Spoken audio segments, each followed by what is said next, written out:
If the world were like a Sleep Number mattress, everything would adapt for your comfort.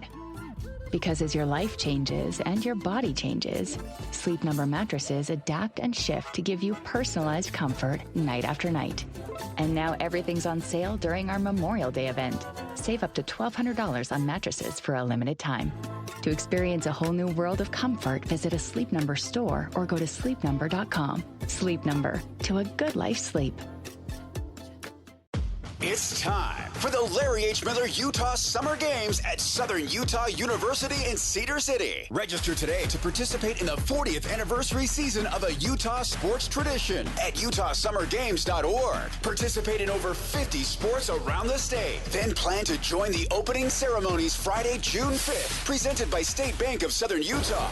Register today to participate in the 40th anniversary season of the Larry H. Miller Utah Summer Games.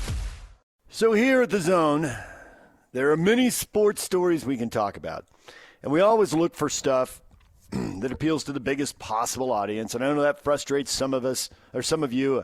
You probably wish we talked more hockey. I think during the playoffs we actually talked quite a bit of hockey. But for the time before that in the regular season, back in November and December, talk more hockey. It's like, well, it's kind of still football season. And for those of you who love the NFL, and we've actually sat in a meeting, PK and I, why don't you guys talk more NFL? Because people want to talk college football, that's why. And certainly Utah State fans or RSL fans, whoever else, talk more about it. Well, we're trying to appeal to the biggest possible audience. Now, we spent a lot of time talking about teams and leagues, but there are stories that cut across all sports or cut across multiple sports. I think today we've got one that cuts across all. It's something that Pablo Mastroianni has talked about when he's on, and he'll join us today at 9 o'clock. We'll talk to him about this. And it is not a soccer story specifically. This is college sports and pro sports. This is the NFL, the NBA, Major League Baseball, the NHL. This is just across all the sports, and you can argue it's across all of life. If you're the person who says, I want my kid to play high school sports, I want them to, experience the whole thing, teamwork and winning together and losing together and having another mentor. And I know my kid's not going to the World Series or the Super Bowl or the World Cup or whatever, but that's not the point. Well, then this is one of these lessons that you can take away. If all you are, quote unquote, is just good enough to play high school sports, which is a lot of us. It's me, it's PK, it's Yak. It's a pretty common story. We can play something at the high school level, but after that, well, good luck. That's what rec leagues are for. So it's a question Pablo brings up. How do you go from good to great? Now, this could apply to you at work, in your business world. We're going to apply it right now to our local teams because I think currently we have a lot of teams that this applies to. I don't think it applies to Utah State basketball. I think they've got a separate situation the way finances are going. So I wouldn't necessarily think this applies to the Aggies in basketball. I think at their level, they're great. I guess if you want to say, how do you go from good to great in the financial side, that's the real test. And we set out Utah basketball. They just finished last place in the league. They got to figure out how to get to the middle of the league and avail themselves of some opportunities they think are out there for them, but they got to get to the middle of the league. And the cool thing is, in the middle of the league they're in, literally half the league can go to the NCAA tournament. So if you can get to the middle, you're at least on the bubble, and you might be in. But for everybody else, BYU. I know they're Final Four dreams, but you know what BYU was last year? They were a good team. Were they a very good team or a great team? Indeed, they were not. They were good. Fight me, Yak. Fight me. I got nothing. See, no fight. They were good. Yeah, right? And BYU and Utah, 12-2 and 11-2. I'd argue they're very good. But were they great? No. No, they weren't. They were 23-4. Okay, set aside one win and one loss because they played each other. They could have been Oregon and Oregon State when they were horrific. They were still going to get a win and a loss, right? So let's just set that aside. 3 losses, that leaves 3 losses, all to Texas Tech, who won the league. Those two teams, Utah and BYU, clearly not as good as Texas Tech. We saw it play out over 3 games.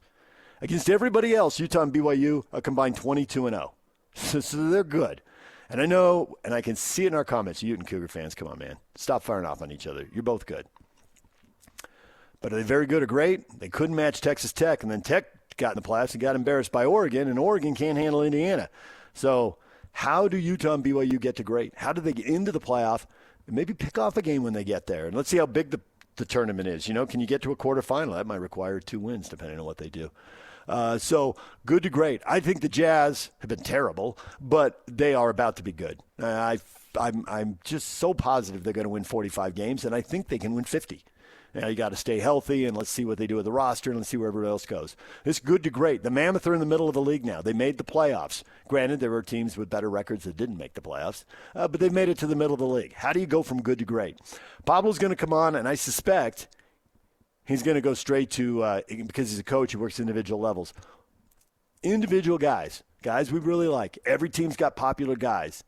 How do you get better? How do you take it? How do you find one more thing? For Lauri Markkanen, he's going to score when he comes back. But what kind of defender is he going to be, and what kind of rebounder is he going to be? We got to hold him to a standard there. You're a $50 million player. And Jaren Jackson is too, and he hasn't been a great rebounder. Now, he's been Defensive Player of the Year, so we know he can defend.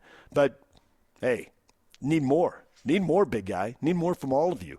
Because the fact is, they just broke up a team because it was good, and they didn't think it could get to great. That's why that happened. And that's why we get hate email for Danny Ainge, which I think is bizarre, unless, you're a Ute fan who rooted for the Lakers, in which case you hated him as a Cougar and you hated him as a Celtic, in which case I guess I understand all that hate social media post we get. But the guy won big time as a player, won multiple championships. Then he went to teams that weren't good and elevated him to the NBA Finals. He was part of that in Portland, part of that in Phoenix. It's not just luck. He put together a championship team in Boston and won a title, went back to the finals again, and then put together another team. I think he knows something about great. So it's painful tearing apart a good team. But neither Gobert nor Mitchell has been to an NBA final, and Mitchell still hasn't been to a conference final. So maybe they're on to something. Maybe they saw something there. Now, 4 years is a long time. I get that. That was a lot of suffering. The thing is, they got to put together a great team, and that's going to require doing hard things. And I think one hard thing that's going to be required here is popular players are going to have to move on. Because I'm looking at this team that they're building right now, and it doesn't look like a championship caliber team. I watch Oklahoma City in the playoffs, and I don't think if we put up a question here that you can honestly say, yeah, they're going to match up with these guys in the next year or two. I don't see it. There have to be moves out there. And, PK's known Austin Age since he was a teenager. Lots of us have known him. They've been in closer contact. And so they'll joke around about what's going on. I don't think PK has any particular insight because I don't think Austin he's giving up the goods. And honestly, at this point, I don't even know if Austin knows. Decisions don't get made until people are under pressure. And are they going to call you back on that trade you talked about, or were you just talking? Well, we're not going to know now. We may know on draft night, but we're not going to know now. And I don't even know if Austin knows now. I suspect he doesn't. But he's going to have to do hard things. He's going to have to move people. Is it going to be Markkanen or Jackson? Is it going to be Kessler this offseason maybe, if he wants too much money? Is it going to be Keontae George, who in another summer is going to want to get paid, we presume? Hard things, hard calls are going to have to be made. And it's great for us because you people, you don't want to talk about bad teams. And there's nothing to say about a great team when they're great. You sit back and you soak it up. But the real debate, when you get down to the nitty-gritty, it's about going from good to great and making hard decisions. I think for BYU basketball, hard decision, do you really want to keep going in on these high-end freshmen? It does send the message, we'll get you ready for the NBA, and this is where NBA caliber talent goes. And you want that. But then you look at the teams that are winning, and are they really loaded with NBA talent? I mean, you could say in college football they're loaded with NFL talent. So I guess the hard question for our local teams there, how do they go from good to great, comes down to money. Some of the hardest questions are for boosters and for the school. What kind of money do you want to commit? This is so sketchy in college sports right now. My gosh, it's sketchy. We're seeing reports, and they're starting to fall in line a little bit, so I want to trust them. But when people start talking about money and they can't be audited, come on, man. Hey there, it's Wayfair here, where delivery and setup are as easy as a few taps on your phone. You're relaxing in an old hammock, scrolling Wayfair's app, when you spot it, a brand new patio set. Next thing you know, Wayfair delivers it right to your patio and sets it up. Oh, you need a new grill too? All right, Wayfair's got you covered. With Wayfair's Room of Choice delivery and fast expert setup on qualifying orders, life gets a little easier. Visit wayfair.com or the Wayfair app. Wayfair, every style, every home. If you haven't been defrauded, you've at least had people try to scam you out of money. People start talking about money, weird stuff starts happening. Keep your hand on your wallet, as Jerry Sloan once famously said. Keep your hand on your wallet. But some of these stories are starting to fall in line. You know, the college basketball, there's going to be 50, $10 million teams and 20 teams paying $20 million. Do you really want to do that? Utah's a long way away. Don't want to take a leap of faith. Is there somebody who wants to write those checks every year? You're talking about being good for the next decade. You're talking about a couple $100 million because the price of poker keeps going up. I mean, a couple $100 million. Yeah, you're hip deep in BYU. Have you heard anybody wanting to rescind that "we will not be outbid" quote? No. Because while a lot of people would laugh, I got to say, I don't think I would.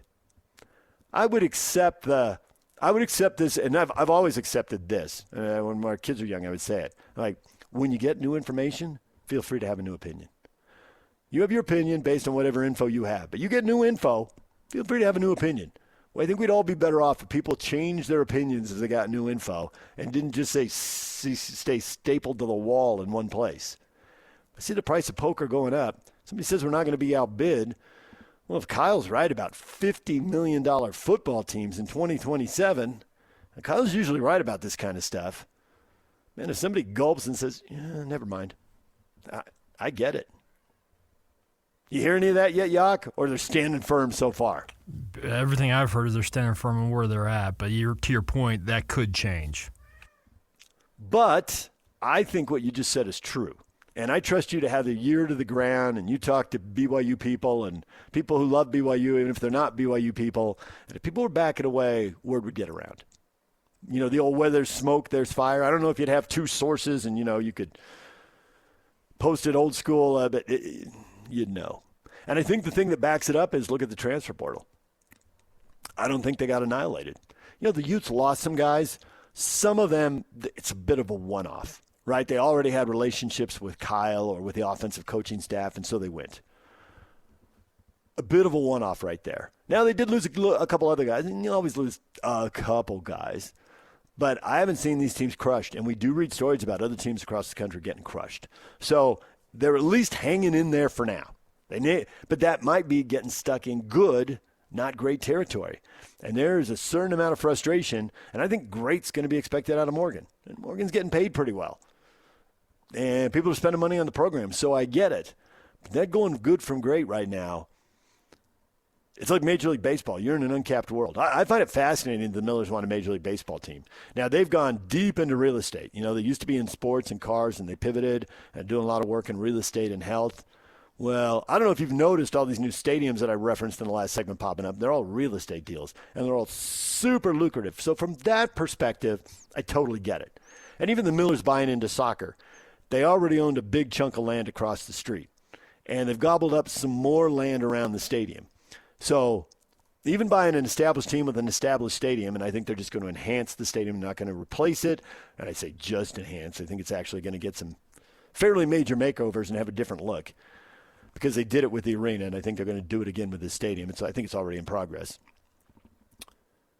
Those are real estate deals. But when they get into Major League Baseball, they're getting into a sport that doesn't have a salary cap. Now, maybe we'll lose the 2027 season and we'll get a harder cap. We'll see. But, man, getting in this uncapped world where anybody can just go deep. But I think one thing we talk about when we talk about this with Pablo at 9 o'clock, going from good to great, what it requires is vision. You got to see a new way of doing things. And you know who had vision? And the reason we're doing this show, because he changed the local sports scene. That wasn't Sports Talk Radio when he started, but there was when he was done.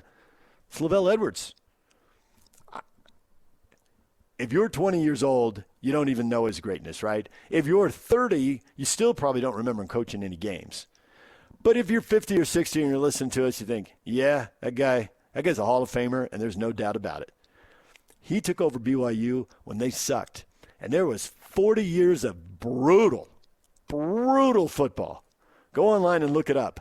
Hideous. Losing season stacked. There was no reason to think he could go down there and build a powerhouse. The guy had a vision. He had a vision for a different way of doing things. He had nothing to lose. He could always go back to coaching high school football. I was going to say go back to Granite High, but Granite High doesn't exist anymore. So, you know, his alma mater is not a great example. Or not his alma mater, but where he had coached football in high school.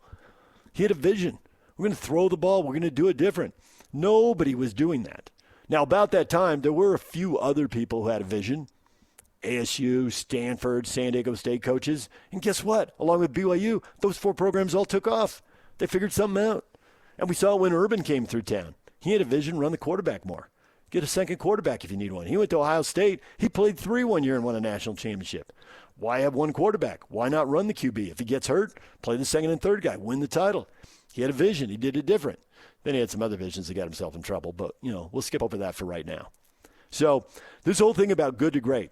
We're going to talk about people and teams. We're going to talk about BYU football and Utah football and BYU basketball and the Jazz and the Mammoth and RSL. We got 6 local teams trying to go from good to great. How do you pull that off?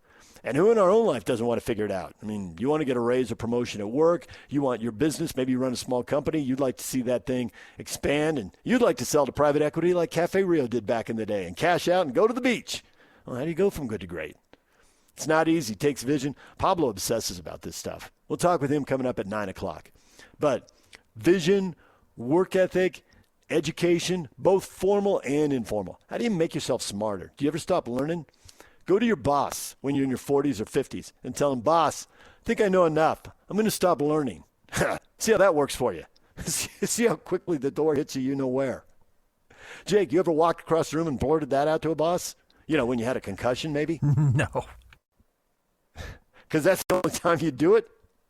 And especially our business. So many businesses are evolving now. With AI, everything's evolving. Learn the next thing. Figure out the next thing. And that's what it's going to take. Because we've got a lot of teams that have gotten to good. And we can say a lot of nice things. But we want them to get to very good or great. And that's going to require hard conversations, having vision, doing stuff differently. Because if you don't, somebody else is. Somebody else is going to figure it out. You know why Danny Ainge got to hoist a trophy? Because he figured out, we got a decent team. We got a number 5 pick. We could just stay here. No. Do something bold and aggressive. Have a vision.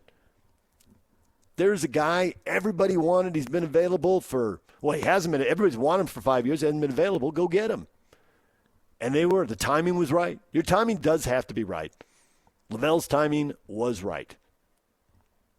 Utah County and Utah were getting ready to take off. And he took off with them.